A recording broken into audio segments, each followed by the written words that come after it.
یہ جو تصویر آپ دیکھ رہے ہیں سوشل میڈیا پر بڑی وائرل ہے۔ حج کے موقع کی یہ تصویر ہے جس پر یہ جملہ بھی لکھا ہے کہ اے ختیجہ میرا یقین کون کرے گا۔ اگر دیکھا جائے تو یہ الفاظ کسی صحیح حدیث سے ثابت نہیں، لیکن بعض علماء نے حدیث کے مفہوم کے طور پر اسے کتابوں میں نقل کیا ہے۔ صحیح حدیث کچھ اس طرح ہے بخاری کی کہ آپ صلی اللہ علیہ وسلم کو جب پہلی وحی نازل ہوئی غار ہرا میں تو آپ کی کیفیت کافی پریشان کن تھی۔ آپ جب گھر واپس آئے تو ام المومنین حضرت خدیجہ الکبریٰ رضی اللہ تعالیٰ عنہ سے آپ نے فرمایا کہ مجھے اپنی جان کا خوف آ گیا تھا، میں ڈر گیا تھا، پریشان ہو گیا تھا، گھبرا گیا تھا۔ جس کے بعد ہماری ماں نے انتہائی شفقت کے ساتھ انہیں تسلی دی، لیکن اگلی وحی آنے میں کافی ٹائم لگ رہا تھا جس پر نبی صلی اللہ علیہ وسلم کی کیفیت مزید پریشان ہوتی جا رہی تھی۔ پھر اچانک قرآن کی آیت نازل ہوتی ہے، یا ایھا المدثر قم فانذر، اے چادر اوڑھ کے سونے والے اٹھو اور لوگوں کو ڈراؤ۔ یہ ساری چیزیں آپ کو معلوم ہے۔ بہرحال علماء نے جو مفہوم نقل کیا ہے کہ اے خدیجہ میرا یقین کون کرے گا، یہ کوئی آپ صلی اللہ علیہ وسلم کے اوپر جھوٹ باندھنا نہیں ہے۔ علماء کرام نے ان جیسی تمام تر احادیثوں کو سامنے رکھتے ہوئے ایک کیفیت کو امیجن کیا جس کے نتیجے میں انہوں نے یہ الفاظ لکھے کہ اے خدیجہ میرا یقین کون کرے گا۔ یعنی اتنا بڑا عرب ہے،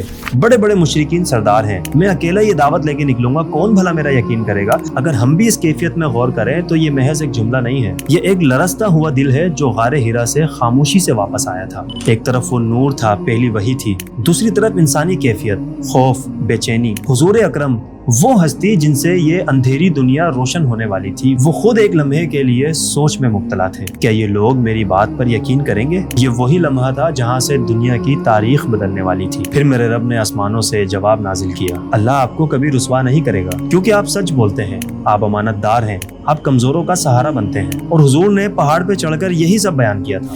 بدر آئی تو دنیا کو حیران کر گئی، احد آئی تو ایمان آزمائش میں پڑ گیا، خندق آئی تو صبر نے جنگ جیت لی، خیبر آیا تو ساری طاقت جھک گئی، حنین آیا تو تکبر ٹوٹ گیا۔ یہ محض جنگیں نہیں تھیں، یہ حیرت کے وہ لمحے تھے جو انسانیت کو ہر دور میں حیران کر رہے تھے اور آج تک کرتے ہیں۔ آج لاکھوں افراد ایک ساتھ حج کرتے ہیں اسی کعبے میں جہاں کبھی کوئی نماز نہیں پڑھ سکتا تھا، وہیں آج لبیک اللہم لبیک کی صدائیں گونجتی ہیں۔ ہر دور کا انسان اسی سوال کے ساتھ کھڑا ہوتا ہے کہ آخر یہ سب ممکن کیسے ہوتا ہے؟ اللہ نے قرآن میں فرمایا وَرَفَعْنَا لَكَ ذِكْرَكَ، اور ہم نے آپ کے ذکر کو بلند کیا ہے۔ یقیناً یہ وہی بلندی ہے جو صدیوں سے انسانوں کو حیران کرتی آ رہی ہے۔ اور وہ جملہ جو علماء نے ایک کیفیت کے طور پہ لکھا کہ اے ختیجہ میرا یقین کون کرے گا، آج آپ علیہ الصلوۃ والسلام کو ماننے والے اور ان کا انکار کرنے والے دونوں ہی ان کو سچا مانتے ہیں، دونوں ہی ان کی ہر بات پر آنکھ بند کر کے یقین کرتے ہیں۔ فرق صرف اتنا ہے جنہوں نے آپ کا کلمہ نہیں پڑھا وہ آپ کو سچا تو مانتے ہیں لیکن آپ علیہ الصلوۃ والسلام کی باتوں پر عمل نہیں کرتے۔ اور افسوس کے بعد اکثریت ہمارے مسلمانوں کی بھی جو آپ کا کلمہ تو پڑھتے ہیں،